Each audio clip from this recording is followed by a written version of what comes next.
Assalamualaikum dear students. How are you? I hope you are all fine. Now, before the start we lecture, I tell you something about this lecture. हम लोग आज basically 2 chapters का जो numerical हैं उनको हम revise करेंगे. शुरू से स्टार्ट करते हैं.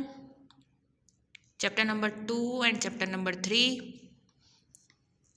कोशिश करूँगी कि दोनों चैप्टर इस वीडियो में मेरे कवर अप हो जाएं.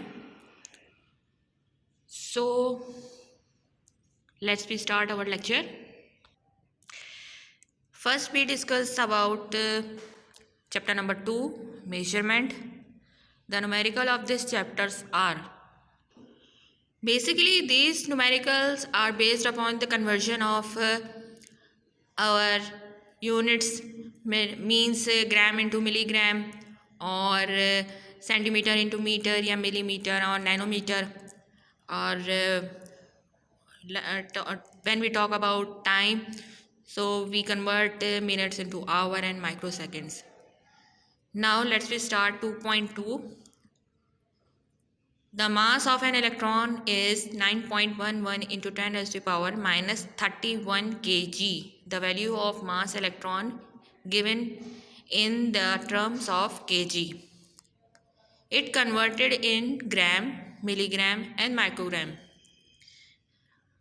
क्या फाइंड आउट करने को बोल रहे हैं हमसे? कन्वर्ट करने को बोल रहे हैं ये वाली वैल्यू इलेक्ट्रॉन की जो कि केजी में गिवन है into gram, milligram and microgram. Now the pattern of solve the solutions is, first of all we write the given data.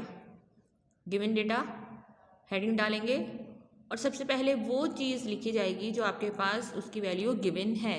जैसे कि आपको यहाँ पे शो हो रहा है कि आपको मास ऑफ इलेक्ट्रॉन गिवन है, तो हमने सबसे पहले क्या लिखा? Mass of electron is equals to small m which is denoted by small m is equals to 9.11 into 10 raised to the power minus 31 kg, जो कि हमारे पास गिवन था. सेकेंड हेडिंग आती है हमारे पास रिक्वायरमेंट की. रिक्वायरमेंट क्या है हमारे पास, या हमें क्या चाहिए, क्या फाइंड आउट करने को बोल रहे हैं या क्या कन्वर्जन करने को बोल रहे हैं? मास इन ग्राम, mass in milligram and mass in microgram. These are the symbols of gram, milligram and microgram. The full form is gram, milligram and microgram. Now solution number 1 is mass in gram from kilogram. Means हमारे पास kilogram में value दे रखी है लेकिन हम उसको convert किस में कर रहे हैं? ग्राम में. अब हमें पता है कि 1 gram is equals to 10 raised to the power 3 gram. So we put the value here which is equals to mass is equals to small m is equals to 9.11 into 10 raised to the power minus 31. And when we convert kilogram into gram, so we put the value into 10 raised to the power 3. In the mathematics rule, when bases are same, then power add. Small m is equals to 9.11 into 10 raised to the power minus 31 plus 3. Basis same, power z. Basis same थी, हमने एक दफ़ा लिखा, फिर दोनों values को हमने plus किया तो हमारे पास ये वैल्यू आई. प्लस करने के बाद बेसिकली लिखा तो इसमें प्लस है लेकिन हमें पता है मैथमेटिक्स के रूल के मुताबिक माइनस प्लस माइनस होता है और साइन बड़े नंबर की आती है. तो यहाँ पे बेसिकली हमने क्या किया है? Minus. m is equals to 9.11 into 10 raised to the power minus 28 gram. ये वैल्यू किस में आई हमारे पास? ग्राम में. Now same as it is the point number 2, the solution of point number 2 is mass in milligram from gram. Gram से अब हम किस में आ रहे हैं? मिलीग्राम में. अब हमें पता है कि 1 milligram is equals to 10 raised to the power gram. मैंने क्या करा? m is equals to 9.11 into 10 raised to the power minus 28, जो कि हमारे पास यहाँ पर आई थी ग्राम की. हमने अब क्या करा है? ग्राम को चेंज कर रहे हैं मिलीग्राम में. Is that clear? अब हमें पता है कि ग्राम को कन्वर्ट करते हैं जब मिलीग्राम में तो हमारे पास वही सेम वैल्यू है 10 raised to the power 3. हमने पुट करी m is equal to 9.11 same, 10⁻⁻28 same, but basis same, power add, so we add the power of +3 by the -28.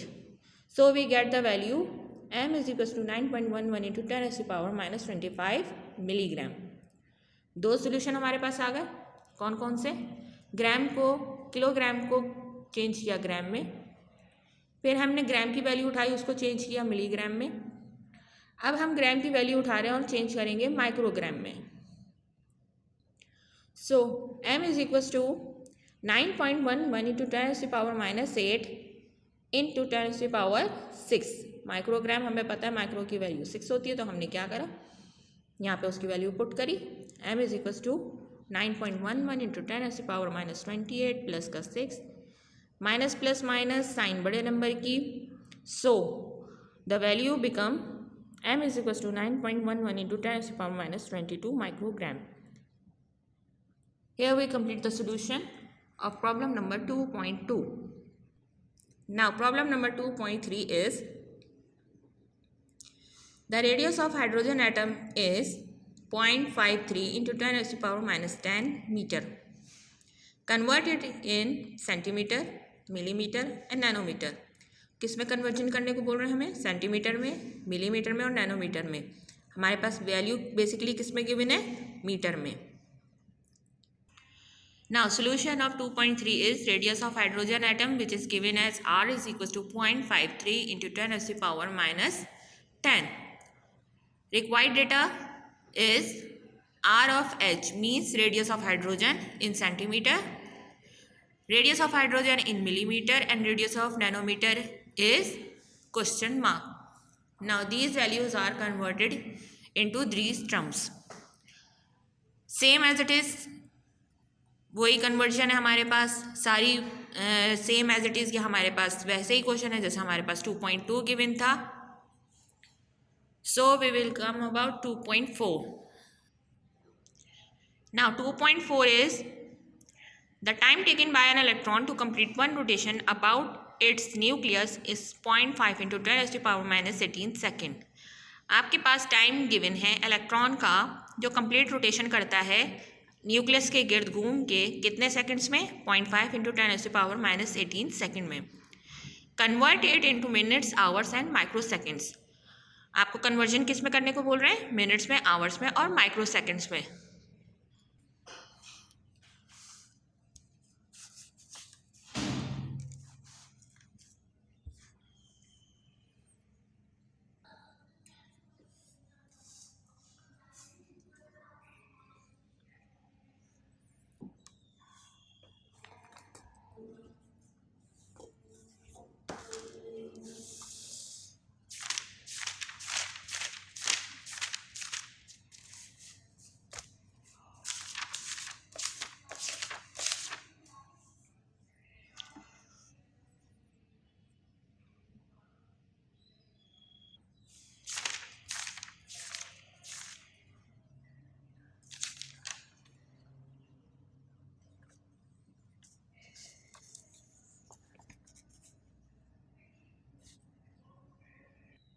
S equals to VIT plus half AT square, and the third equation of motion is VF square is equals to VI square plus 2AS.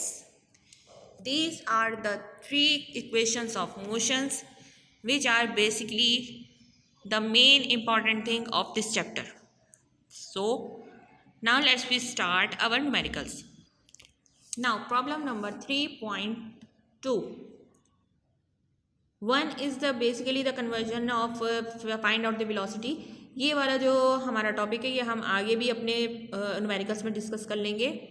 सो अपने time को ज़ाया करते हुए हम वो वाले numericals करेंगे जिनमें ज़्यादा काम है या ज़्यादा चीज़ें हैं बताने लायक। So first of all we will discuss 3.3 which is a car moving with the velocity of 36 kilometre per hour. आपके पास एक कार है जो मूव कर रही है, वेलोसिटी उसकी गिवन है 36 kilometre per hour, is brought to rest in 5 seconds, calculate is its the acceleration. अच्छा, वो रुकती है आफ्टर 5 सेकेंड के बाद, तो उसका कैलकुलेट करना है डी एक्सेलरेशन। अब आपके पास यहाँ पे जो वैल्यू है वो आपके पास दे रखी है किलोमीटर पर आवर में, जबकि मैंने आपसे जब लेक्चर में हम लोगों ने ये डिस्कस किया था या आपको बताया था कि हम लोग जब भी प्रॉब्लम का सोल्यूशन कर रहे होते हैं तो हम लोग उन्हीं यूनिट्स में कन्वर्जन करते हैं जो यूनिट बेसिकली हमारे पास गिवन होती हैं। जैसे आपको पता है कि एक्सेलरेशन का मीटर पर सेकंड है और मीटर पर सेकंड स्क्वायर सॉरी, और वेलोसिटी का मीटर पर सेकंड। तो इसी के अंदर अंदर हमें ये सारी कैलकुलेशन करनी होती है ताकि हमारे पास जो रिजल्ट आए वो अकॉर्डिंग टू आवर सोल्यूशन आए। ठीक है, so the solution of problem number 3.3 is initial velocity is equal to V I. Initial velocity क्या कहा जाता है? V I. यहाँ पे जैसे आपको मेंशन किया जा रहा है, वी थोड़ा बड़ा लेकिन आई साइड में थोड़ा छोटा लिखा जाएगा, is equal to 36 kilometre per hour. अब जब मुझे किलोमीटर को मीटर में चेंज करना है तो मुझे पता है मैं 1000 से मल्टीप्लाई करूँगी, और आवर्स मुझे पता है कि कितने मिनट्स में सेकंड्स में होते हैं, 3600 सेकंड्स। मैंने दोनों वैल्यूज़ को अपने यहाँ पे पुट किया है। 36 मेरे पास सेम एज इट इज़ है, इनटू 1000 डिवाइडेड बाय 3600। क्लियर? जब मैं इसकी सारी कैलकुलेशन करूँगी, मल्टीप्लाई करूँगी और उसको डिवाइड करूँगी तो मेरे पास वैल्यू आएगी इनिशियल वेलोसिटी की 10 मीटर पर सेकेंड।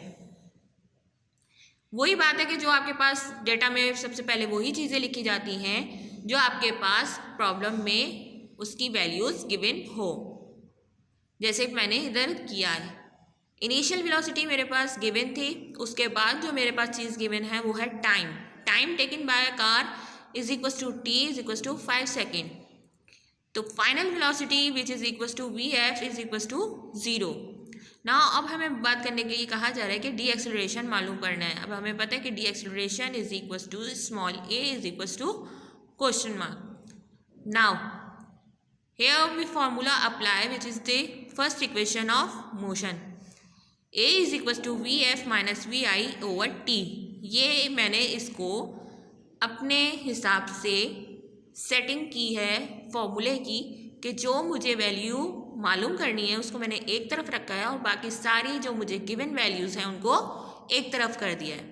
ठीक है, फॉर्मूला हमारे पास वही है कि V F is equal to V I plus A T, लेकिन मुझे पता है कि मुझे एक्सेलरेशन मालूम करना है तो मैंने अपना एक्सेलरेशन को एक तरफ रखते हुए बाकी सारी चीज़ों को मैं दूसरी तरफ लेकर आ गई, तो मेरे पास फॉर्मूला कुछ इस तरीके से बना। Now we put the values of the given points. So A is equals to VF is equals to 0. So we put 0 minus VI is equals to 10 and T is equals to 5. So the equation becomes A is equals to 0 minus 10 divided by 5. Minus 10 divided by 5 and then A is equals to minus 2 meter per second square. Is that clear? This is the answer of problem number 3.3. Now problem number 3.4 is find the acceleration of a body whose velocity increases from 11 meter per second to 33 meter per second in 10 second. आपके पास एक body है जिसकी velocity increase कर रही है 11 metre per second से 33 metre per second इन 10 second, और आपको मालूम क्या करने को कहा जा रहा है? एक्सेलरेशन। अब आपको बेसिकली ये फ़र्क बता देती हूँ कि डी एक्सेलरेशन में और एक्सेलरेशन में सिंपली क्या फ़र्क है। एक्सेलरेशन आपका वो है जब आपके पास बॉडी चलते चलते पहले जो मालूम करना चाह रहे हैं हम उसमें एकदम से ब्रेकआउट नहीं लग रहा। ठीक है, इसमें आपके पास सिंपली दे रखा है कि इंक्रीज़ करा है 11 से 33 के दरमियान ये सेकेंड से। लेकिन जब हमारे पास कार चलते चलते एकदम जब माइनस में वैल्यू आएगी, जब हमारे पास एक्सेलरेशन की value in terms of minus आएगी तो हमारे पास वो क्या होगा? The acceleration. ठीक है, जब हमारे पास आंसर में एक्सेलरेशन पॉजिटिव आएगा तो वो हमारा सिंपल एक्सेलरेशन कैलकुलेट किया जाएगा। Now the solution of 3.4 is first of all we write the data which is initial velocity is equals to vi is equals to 11 meter per second Final velocity is equals to Vf is equals to 33 meter per second. Time taken by a car is equals to t is equals to 10 seconds, and the acceleration of our body is to be required value. Now the formula we will apply, which is the first equation of motion. A is equals to Vf minus Vi over t. Now A is equals to 33 minus 11 divided by t, and then after the solution of this value, we will get A is equals to 2.20 meter per second square. The unit of acceleration is meter per second square. Now the problem number is 3.5. Our body starting from rest require a velocity of 10 meter per second in 5 seconds. Calculate the acceleration, the distance covered by a body in 5 seconds. आपके पास जो ऊपर वाली values दे रखी हैं उसमें जो time दे रखा है आपको वो है 5 सेकंड्स का, और जबकि वेलोसिटी जो आपके पास दे रखी है वो 10 मीटर पर सेकंड है। और कहाँ से स्टार्ट कर रहा है वो? रेस्ट पोजीशन से। मीन्स आपके पास जो वेलोसिटी गिवन है इन वैल्यू वो आपके पास Vf है। Vi आपके पास 0 हो जाएगा क्योंकि अब वो आपको क्लियर वर्डिंग में बता रहा है कि आपकी बॉडी जो है वो स्टार्ट हुई है रेस्ट से। तो रेस्ट से जब आपकी बॉडी स्टार्ट होगी तो हमेशा आपकी जो इनिशियल वेलोसिटी है वो 0 होगी, और जो भी वैल्यू आपको गिवन है वो Vf है। Vf is equal to 10 metre per second in time 5 second. आपको कैलकुलेट क्या करने को कहा जा रहा है? सबसे पहले दो पार्ट है इसके। पहले पार्ट में आपको एक्सेलरेशन मालूम करने को कहा जा रहा है और दूसरे पार्ट में आपको distance covered by a body, उसमें आपको डिस्टेंस का बताना है कि कितना डिस्टेंस कवर किया है बॉडी ने इन 5 सेकेंड में। So the solution of 3.5 is, first of all we write the data. Initial velocity is equal to Vi is equal to 0, final velocity Vf is equal to 10 metre per second, time taken t is equals to 5 seconds. First we will find out in this numerical the acceleration is equals to A is equals to question mark. Now second thing is distance is equals to capital S is equals to question. Now the solution of 3.5 is, first of all we find the acceleration, so we put the first equation of motion. We apply formula first equation of motion. A is equals to Vf minus Vi over t. A is equals to 10 minus 0 divided by 5. After the solution of this value, we get A is equals to 2 meter per second square.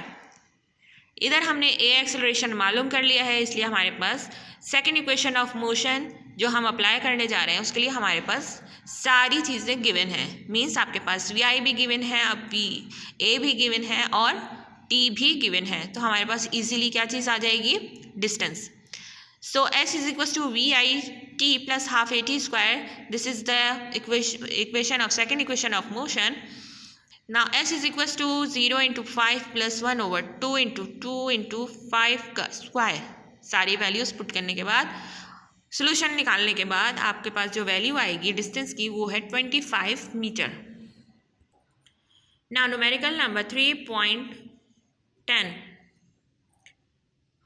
A stone is dropped from the top of a tower. Take 5 seconds to reach the ground. Calculate the height of the tower. Take G is equal to 10 metre per second square. क्या कह रहे हैं? अच्छा पहले ये देख लेते हैं कि इस न्यूमेरिकल में और बाकी के न्यूमेरिकल जो मैं इस वक्त समझा चुकी हूँ उनमें क्या फ़र्क है। जो पहले के न्यूमेरिकल से उन पे हम रोड साइड पे बात कर रहे थे। मींस हमारा जो लेवल था वो हमारा ग्राउंड था, ठीक है। हमारी जो बॉडी थी वो ग्राउंड पे ही स्टार्ट होती थी और ग्राउंड पे ही एंड अप होती थी, ठीक है। उसमें आपका एक्सेलरेट ग्रेविटी कुछ ऐसा इंक्लूड नहीं था। लेकिन यहाँ पे हम लोग बेसिकली क्या बात कर रहे हैं? हाइट की, कि आपके पास एक जो बॉडी है वो थोड़ा हाइट कवर करके ग्राउंड की तरफ आ रही है। मींस तो यहाँ पे क्या चीज़ गिवन है आपको कि एक स्टोन है जो ड्रॉप करा जा रहा है टॉप ऑफ द टावर से। 5 सेकेंड में वो रीच करता है कहाँ पे? ग्राउंड की तरफ। सो आपका जो इक्वेशन है वो किस तरह चेंज होगी वो देखते हैं। Now the solution of 3.10 is, initial velocity is equal to Vi is equal to 0, time taken to reach the ground T is equal to 5 second, acceleration due to gravity. This is the value of G So it convert the value of g replaced by a. Height of a tower is equal to S is equal to H. हमारे पास जो distance है जो हम on a road side पे cover up कर रहे थे, जब हम हाइट की बात करते हैं या जब हम अपने ग्राउंड लेवल की और टॉप ऑफ द टावर की बात कर रहे हैं, तो हमारे पास एक जो वैल्यू आ रही है वो आ रही है हाइट में. हमारे पास डिस्टेंस में वो ऐसे एज सच नहीं आ रही, एक्स एक्सिस पे नहीं आ रही, बल्कि हमारा जो अब एक्सिस है वो चेंज हो गया है, मतलब टॉप से ग्राउंड की तरफ. तो हमारे पास क्या वैल्यू आएगी अब एच की. अब हमारे पास इक्वेशन तो सेम है, हमारे पास वही सेकंड इक्वेशन ऑफ मोशन है, लेकिन हमने अपनी वैल्यूज़ को क्या करा है, इंटर कन्वर्जन किया है. किस में? हमने अपने डिस्टेंस को कन्वर्ट कर दिया है हाइट में, और अपना एक्सेलरेशन जो है वो कन्वर्ट कर दिया है एक्सेलरेशन ड्यू टू ग्रेविटी में.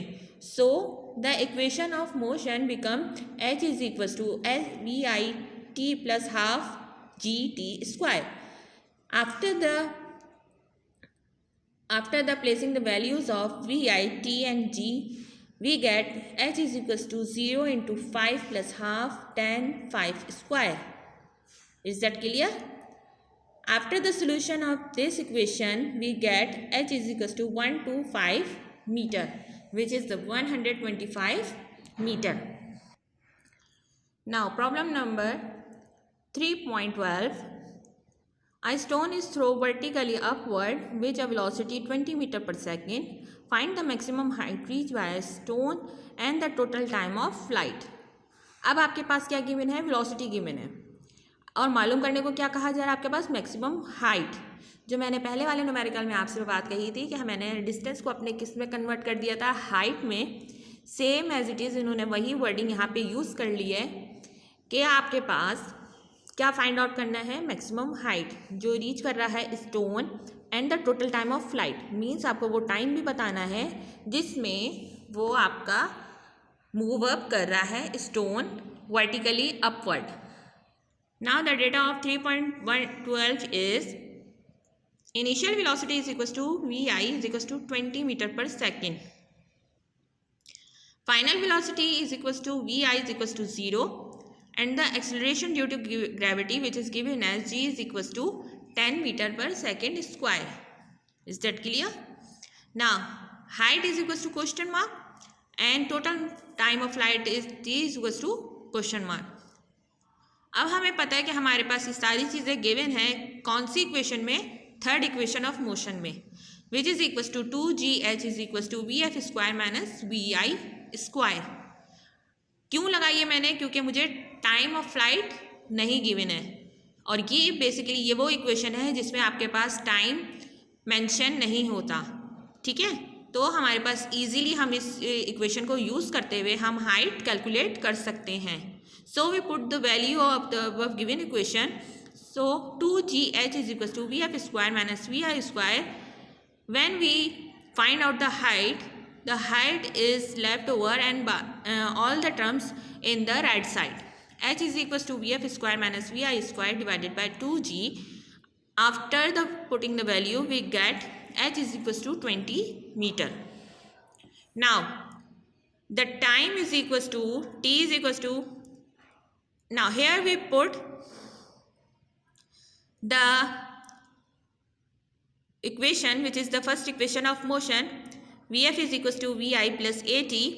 Now t is at the left side and all the terms become right hand side. So we get the equation t is equals to Vf minus Vi divided by A. After by putting the values we get t. So t is equals to 20 over 10 and the t is equals to 2 seconds. The total time of flight which is equals to tu plus td. Now 2 plus 2 is equals to 4. The total time of flight is equals to 4 seconds. Now students, after the completion of our numericals, we will discuss about first equation of motion, second equation of motion and third equation of motion. This is our first equation of motion which is equals to Vf is equals to Vi plus At in page number 39. ठीक है, पूरा आपको यहाँ पे given है first equation of motion on page number 38 to 39. which is topic number 3.9, equation of motion. First of all, first equation of motion, which is depends upon initial velocity, final velocity, acceleration and time. Clear? Now, after the first equation of motion, here second equation of motion given. So this is the complete procedure to find out the equation, which is S is equals to VIT plus half AT square. This equation is basically depend upon velocity, time and acceleration, and in this equation we will find out the distance. Now the third equation of motion is Vf square is equals to Vi square plus 2As. Here the squaring of velocities, which is Vf square and Vi square, and the product of 2As means acceleration and distance. ठीक है, तीनों equations आपस में अलग अलग हैं. This is the third equation of motion. Now the acceleration due to gravity means the influence of our gravity. So we convert first equation of motion, Vf is equals to Vi plus Gt, A which is converted into G, acceleration due to gravity, which is equals to 9.8 meter per second square or 10 meter per second square in some circumstances. Now second equation of motion, which is equals to S is equals to Vit plus half AT square. S is converted into H and A is converted into G. Clear? Now third equation of motion, which is equals to 2As is equals to Vf square minus Vi square. Now the value of Vf square and Vi square is same. The converted value is A and S, which is converted by G and H. The equation of motion becomes 2GH is equals to Vf square minus Vi square. Clear? This is the main important thing of this chapter, which we apply in our numericals too. So those people who not actually this lecture is based upon the revision of chapter 2 and 3. जिन बच्चों को पहले समझ में ना आया हो वो chapter number 2 और 3 यहाँ से रिवीजन दोबारा ले सकते हैं न्यूमेरिकल्स का, और थोड़ा जो नो हाउ है first equation of motion second and third का, और उनको जो कन्वर्जन है एक्सेलरेशन ड्यू टू ग्रेविटी में कि वो आया वो कौन सा है, तो वो इस लेक्चर से अपना रिवीजन ले सकते हैं. ठीक है, यहाँ पे फुल डिटेल इनकी दोबारा मैंने दे दी है. अब जो हम इंशाल्लाह, जैसे कि आपको लोगों को पता है कि आपके इंशाल्लाह स्टार्ट हो जाएंगे आपके स्कूल, तो जो हमारा कवर अप करने का है वो हम अपने क्लासेस में भी कवर अप करेंगे, जो मेन हमारे टॉपिक हैं दोबारा. और उसके बाद आप लोग जब आएंगे अपने स्कूल तो अपने वो पॉइंट्स लिख कर आएंगे अपने कॉपी में जो आपको दोबारा रिवीजन में लेने हैं. ठीक है, वो पॉइंट्स जो आपको समझ में ना आए हो वो आप अपनी कॉपी में नोट डाउन करके आएंगे, ताकि हम इन डिटेल अपनी क्लास में उन पॉइंट्स को कवर अप कर सकें. सो स्टूडेंट्स अपना बहुत ख्याल रखिएगा. इंशाल्लाह आपसे मुलाकात होगी बहुत जल्द in our classroom. So till then students, अल्लाह हाफिज़.